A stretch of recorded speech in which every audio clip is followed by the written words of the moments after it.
네, 안녕하십니까. 이번 시간은 플래티넘 유기화학 제1장의 1강입니다. 자, 이번 시간에 설명드릴 내용은 유기화학의 정의와 기원이에요. 중요한 내용 없어요. 저도 시간 없으면 여기는 스킵하고 넘어가는 경우도 많아요. 그래서 여러분들 시간이 없다? 그럼 여기 부분은 그냥 가볍게 넘어가셔도 큰 문제 없습니다. 자, 일단 여기 부분에서 설명드릴 내용은 뭐냐면 일단 유기화학 우리가 공부하잖아요. 그렇죠? 유기화학이 뭔지 정도는 알아야겠지? 그래서 유기화학의 정의. 자, 그 다음에 유기화학의 기원. 이것도 사실 중요한 내용 없는데, 교재마다 여기 부분이 다 포함이 되어 있기는 있어요. 물론 이제 내용의 양적인 부분은 좀 차이가 나지만, 그런데 공통적으로 하나에 대해서는 반드시 포함이 되어 있어요. 그게 뭐냐면, 영어로 바이탈리즘이라고 불러요. 바이탈리즘. 한국말로 번역이 되면 교재마다 다른데, 뭐 생기론, 활력론, 이렇게 이제 번역이 되더라고요. 자, 그럼 바이탈리즘이라고 하는 게 있는데, 그 부분은, 이제 그것에 대한 이론, 그리고 이제 그게 사실 현재로는 사장된 이론이에요. 잘못됐다고 밝혀진 이론이거든. 근데 그 잘못됐다라고 하는 거를 밝히는 실험이 있었어요. 그래서 그 실험과 관련해서 그 내용만. 이게 중간고사 여러분이 보시면 나올 가능성은 사실 거의 없어요. 제가 아무리 많은 시험을 봤을 때 그거를 출제한 경우는 사실 거의 없었거든요. 그래서 시험에 나오진 않겠지만 간혹 면접 같은 데는 나오긴 해요. 면접 같은 데는. 그래서 그 내용 정도는 그냥 그래도 좀 가볍게 알아두시면 좋겠다라고 해서 그 내용까지는 좀 포함을 해서 설명을 드리도록 하겠습니다. 자, 우선 유기화학이 무엇인지부터 좀 보시면, 자, 우선 유기화학에서 제일 중요한 원자는 뭐냐면 탄소 원자예요. 탄소 원자. 여기 마지막에 있지. 유기화학은 뭐다? 탄소 화합물의 화학이다. 오케이? 탄소 원자가 제일 중요해요. 자, 그리고 유기화합물을 이제 유기화합물이라고 얘기를 하죠. 유기화합물. 그런 유기화합물들은 주기율표상에 다양한 원자들이 존재하는데 굉장히 많은 원자들을 써서 구성을 하지는 않습니다. 이제 몇몇 원자들을 이용해서 화합물을 만들게 되고 그 원자들은 대부분 이제 2주기, 3주기에 포진이 되어 있어요. 2주기, 3주기.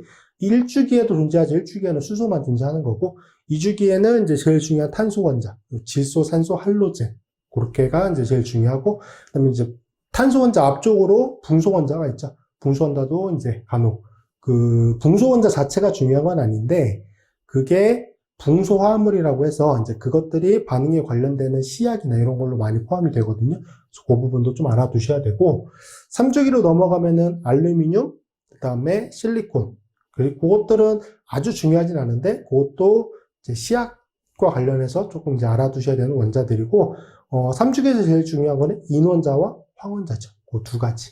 그래서 그렇게 보시면 되고 이제 17조 원소들 우리가 보통 할로젠이라고 얘기하는 것들 그것들이 이제 제일 많이 나오게 되는 원자들이에요.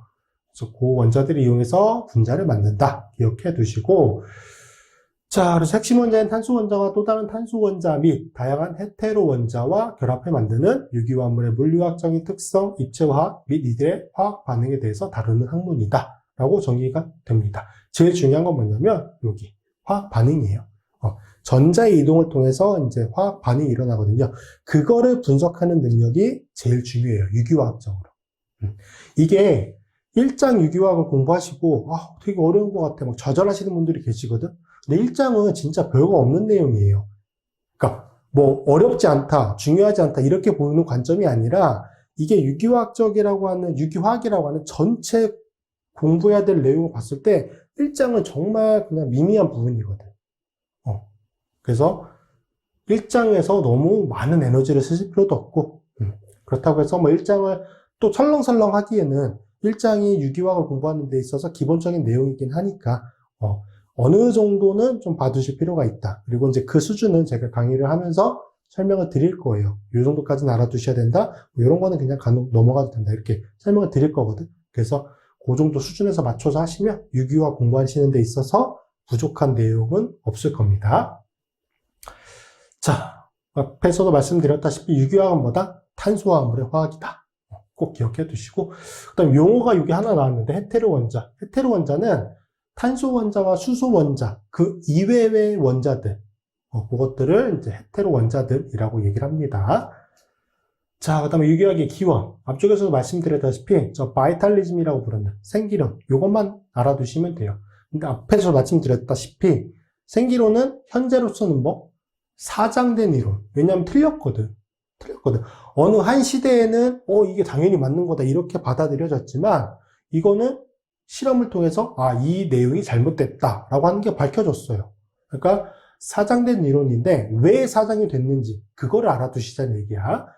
자, 생명력이 있는 동물, 식물 등으로부터 만들어지는 물질을 유기화합물, 생명력이 없는 물질이나 기체 등으로부터 만들어지는 물질을 무기화합물로 구분을 짓습니다.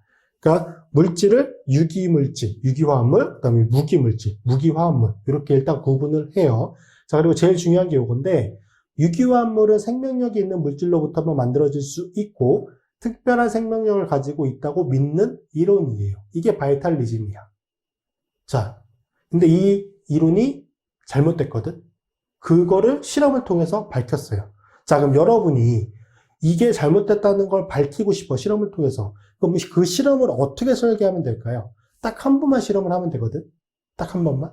그리고 생기론에서 제일 중요한 이기, 여기. 노란색으로 표시가 되어 있는 부분들이 있죠. 여기 부분을 이용해서 실험을 설계하시면 돼요. 자, 한번 생각해 보세요. 자, 어떻게 하시면 되냐면, 제일 중요한 게 요걸 했잖아. 유기화합물은 생명력이 있는 물질로부터만 만들어질 수 있고, 그쵸? 그럼 어떻게 하면 되냐면, 유기화합물을 만드는데, 뭐로부터 만들면 돼? 생명력이 없는 물질로부터 만들면 돼. 그쵸? 유기화합물은 생명력이 있는 물질로부터만 만들어질 수 있다라고 하는 게 이 생기론에서 제일 중요한 건데, 그럼 생명력이 없는 물질로부터 유기화합물이 만들어진다라고 하면은, 니네 이론 잘못됐어. 이렇게 할 수 있는 거잖아. 그쵸? 그래서 그 실험을 한 사람이 누구야? 웰러. 프리드리히 웰러라고 하는 독일의 화학자가 그 실험을 한 거야. 자, 이거 연계해서 알아두셔야 되는 거야. 그러니까 사장론이 왜 잘못된 내용인지를 이 실험을 통해서 밝힌 거거든. 그러니까 이 실험과 관련해서 이 내용을 알아두셔야 된다는 거예요. 자, 실험 내용이 뭐냐? 말씀드렸죠. 생명력이 없는 유기화합물로부터 생명력이 있는 유기화합물을 합성을 한 거야. 근데 생명력에 도입이 된 거야, 아니야? 아니야. 뭘 한 거야? 그냥 단지 끓인 거야. 끓인다고 하는 그 행위 자체가 생명력의 도입과 관련이 있다고 생각하세요?